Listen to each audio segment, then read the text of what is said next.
apakah semua orang yang puasa bisa mendapatkan 4 kemuliaan tadi atau tidak? Ini poinnya. 4 itu kalau digabungkan jadi takwa namanya. Singkatnya, apakah semua orang puasa pasti bertakwa? Ya, tanya-tanyakan Al-Quran. Apa jawaban Allah di Al-Quran? Dijawab langsung di ayat Siyam. Al-Baqarah ayat 183. Ya ayyuhalladzina amanu kutiba alaikumus kama kutiba alal ladzina min la'allakum. Nah, kalimat tattaqun itu diawali dengan kata la'allakum. La'alla itu namanya harfu taraji. Saya ulang ya, di ilmu nahwu la'alla disebut harfu taraji. Al-Imam As-Suyuti berkomentar begini. Setiap ada satu harapan, keinginan besar yang ingin dicapai, tapi diawali dengan kata la'alla atau la'allakum, ini menunjukkan bahwa harapan itu, alhamdulillah, harapan itu tidak mungkin bisa dicapai kecuali dengan kesungguhan, keseriusan. Jadi ketika Allah menutup kalimat puasa, ayat puasa dengan kata la'allakum, seakan memberi kesan tidak semua orang puasa akan mendapatkan kenaikan takwa dan jaminan 4 kemuliaan tadi kecuali orang yang serius puasanya, orang yang sungguh-sungguh puasanya. Karena itulah untuk menunjukkan kesungguhan itu, bagian terakhir kita, Nabi memberikan 3 amalan utama. Saya akan bacakan dengan cepat 3 amalan utama yang dikuatkan oleh beliau kepada para sahabat sebelum tiba Ramadan dan sampai sekarang menjadi kurikulum Ramadan Nabi. Jadi kalau ibu bapak ingin mengeluarkan kurikulum Ramadan Nabi, nanti bikin agenda saat Ramadan ya, supaya nggak pusing nanti kalau masuk hari pertama apa yang dikerjakan, hari kedua apa yang dikerjakan, subuh apa, siang apa, sore apa. Cuman nanti saya berikan 3 yang pokok ini. Ada 3. 1, meningkatkan sholat. Saya ulang ya, meningkatkan apa? Salat. Kalau meningkat secara singkatnya berarti bertambah dari yang sekedar fardu tambah dengan apa? Sunnah. Maka dari sekarang keluarkan semua jenis salat-salat sunnah. Keluarkan dari sekarang apa saja, siang dan malamnya. Yang rawatib ada berapa rawatib? Rawatib 12. Ya, rawatib itu yang melekat dengan salat fardu dan menentukan untuk memperbaiki salat fardu. Menambah, jadi kalau kurang khusyuk ditambah dengan sunnahnya disebut rawatib. Bisa sebelum, bisa setelah salat fardu. Ada 12 dari hadis Nabi SAW. Man shalla isnatai asyrata rak'atan, siapa yang salat 12 rakaat fi yaumin wa lailatin, yang mengiringi salat fardu siang dan malam, ya bunyalahu bihinna baitun fil jannah, maka akan dibangunkan baginya satu rumah di surga kalau konsisten menunaikan 12 itu sampai meninggal dunia. Sahabat yang mendengar itu mengatakan kompak semuanya, sejak mendengar hadis itu kami usahakan istiqomah sampai meninggal tidak meninggalkannya. 12 itu 2 sebelum subuh, cepat. 4 sebelum zuhur, 2 setelah zuhur, 2 setelah maghrib, 2 setelah isya. 2 rakaat sebelum subuh, 4 rakaat sebelum zuhur. Kalau nggak bisa 4 rakaat, karena terbatas waktunya, boleh 2 rakaat, khusus untuk sebelum zuhur. Kalau nggak bisa 4, boleh berapa? 2. Dalilnya hadis Ibnu Umar radhiyallahu taala anhuma. Kata beliau, hafidtu asyra rakaatin, saya hafal 10 rakaat dari Nabi sallallahu alaihi wasallam salat sunnah. Maka menyebutkan sebelum zuhur 2 rakaat. Baik, jadi 12 ya, 2 sebelum subuh, 4 sebelum zuhur, 2 setelah zuhur, 2 setelah maghrib, 2 setelah isya. Ini yang disebut dengan rawatib. Jamak dari kata ratib. Di luar ini mutlak. Mutlak ini ada yang berdampingan dengan salat fardu, ada yang terpisah. Contoh yang berdampingan, 4 rakaat sebelum asar. 4 rakaat ini bukan disebut rawatib, tapi salat mutlak. Cuma waktunya berdampingan dengan salat fardu. Jadi dia nggak memengaruhi salat fardu, cuma punya keutamaan sendiri. Apa keutamaannya? Hadis Ibnu Umar radhiyallahu taala anhuma, ketika beliau menyampaikan qala Nabi sallallahu alaihi wasallam rahimallahu ra'an shalla qabla al-asri arba'an. Allah akan menambahkan rahmat pada orang yang terbiasa salat 4 rakaat sunnah sebelum salat asar. Jelas ya? Baik. Kemudian apalagi setelah itu? Salat di antara 2 adzan dan 2 adzan ini, adzan dan iqamah. Ya, di antara adzan dan iqamah. Tahiyatul masjid. Apalagi misalnya salat duha. Duha dibagi 3. Awal duha itu kurang lebih 1,5 jam setelah salat subuh. Subuh sekarang misal 4:30, maka jam 6 muncul awal duha. Namanya syuruk. Saya ulang, salat apa namanya? Syuruk itu salat awal duha. Jumlah rakaatnya 2 rakaat. Man sallal ghadata fil jama'ati thumma yaqudu yadhkurullah subhanahu wa ta'ala fa yusalli rak'ataini fakana alaihi ka ajri umratin wa hajjin, ya ka ajri ummatin wa hajjin tamatan. Siapa yang salat subuh 2 rakaat dengan berjamaah, ya, dan umumnya kalau berjamaah bisa ke masjid di masjid.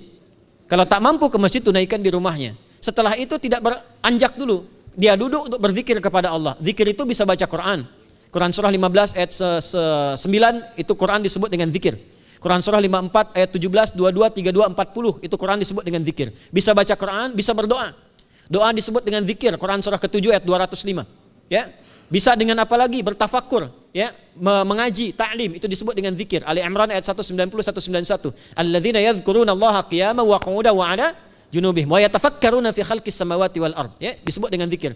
Bisa bertasbih, zikir pagi petang, kalimat-kalimat thayyibah, ada itu di Quran surah keempat ayat 103. Jadi habis salat subuh zikir dulu, doa dulu, zikir dulu, belajar dulu, tafsir dulu. Setelah itu muncul syuruk, perjalanannya disebut isyraq, melewati masyrik, 1 tombak bayangan, dia salat 2 rakaat, itu pahala salatnya senilai haji dan umrah, sempurna. Bukan sudah haji, bukan mau kemana, ibu mau haji dulu, tidak. Ya, hajinya nanti bulan Dzulhijjah. Tapi senilai haji dan umrah itu 2 rakaat. Awal duha disebut apa?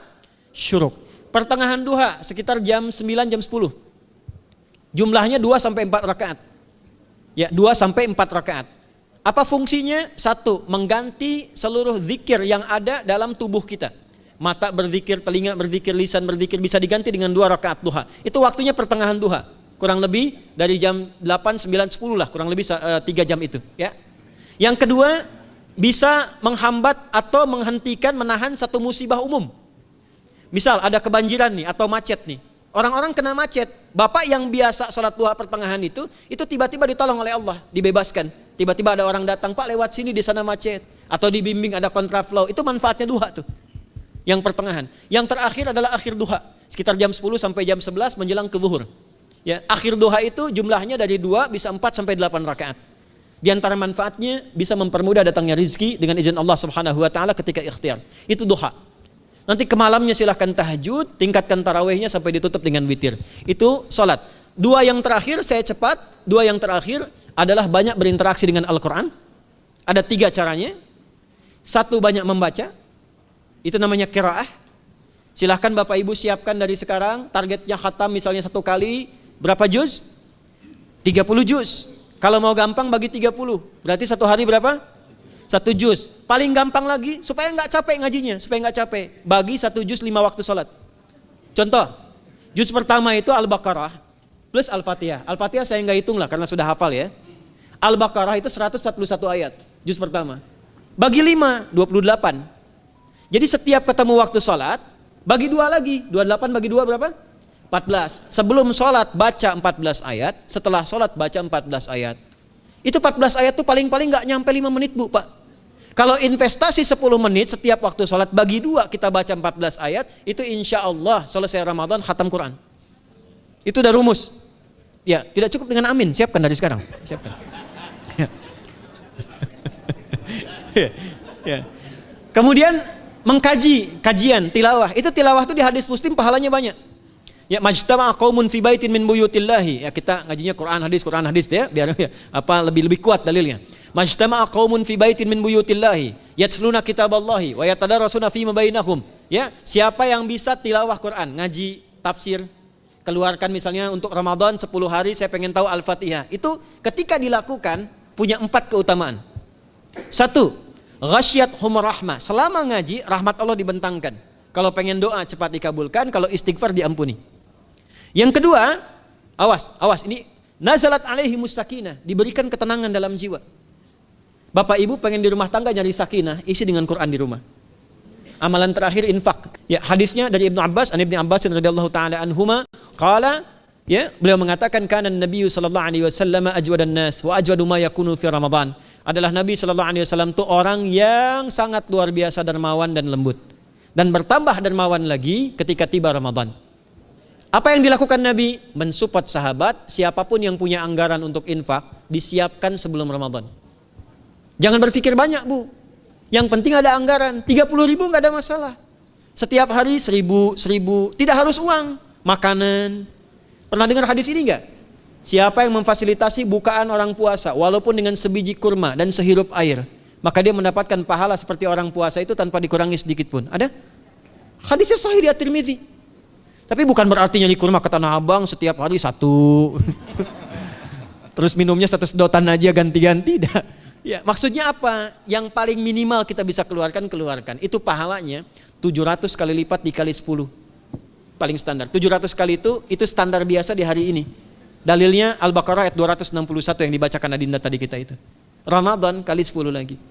Maka dari itu disiapkan dari sekarang untuk infak. Kalau kami di desa itu, ibu saya selalu kalau Ramadan itu RT-nya setiap rumah. Ini untuk bukaan hari ini rumah A, rumah B, rumah C. Bukaan besok rumah A, rumah B, rumah C. Boleh tuh di PWM Pak dipraktikkan. Ya, misalnya anggota perserikatan siapa dikasih kesempatan. Mungkin nanti yang lain kurmanya, yang ini misalnya jeruknya, yang ini ininya. Setiap ada bukaan ya kirim ke yatimnya, ya kemudian ke pondok-pondok asuhan Muhammadiyah yang tadi disebutkan sekian ribu itu, cari pahala. Ya, saya kira itu yang bisa saya sampaikan sampai dengan batas waktu yang diberikan. Semoga bermanfaat dan semoga Allah Subhanahu wa taala memberikan kemuliaan kepada kita semua, kesehatan, dan yang terakhir saya ingin sampaikan doa penting. Tolong hafalkan doa ini. Dan ini doa yang diajarkan Nabi menjelang Ramadan, supaya mendapatkan kesehatan, kekuatan, keselamatan untuk beribadah saat Ramadan. Hadisnya di At-Tirmidzi nomor hadis 3254. Qala, langsung saja, qala Nabi sallallahu alaihi wasallam, Allahumma ahillahu alaina bil yumni wal iman wassalamati wal islam rabbi wa rabbukallah. Nah, itu tolong nanti dihafalkan, tadi sudah direkam, dibimbing. Nanti ketika ditetapkan masuk awal Ramadan, bacakan itu. Ya Allah, anugerahkan awal Ramadan kepada kami dengan ketenangan, kedamaian, kekuatan iman, keselamatan, sehat, nggak sakit sampai selesai puasanya, diberikan kekuatan untuk ibadah dalam keislaman dan diikhlaskan hanya karena Allah Subhanahu wa taala. Subhanakallahumma wa bihamdika nasyhadu an la ilaha illa anta nastaghfiruka wa natubu ilaik wa akhiru da'wana anil hamdulillahi rabbil alamin wal 'afu minkum fastabiqul khairat. Assalamualaikum warahmatullahi wabarakatuh.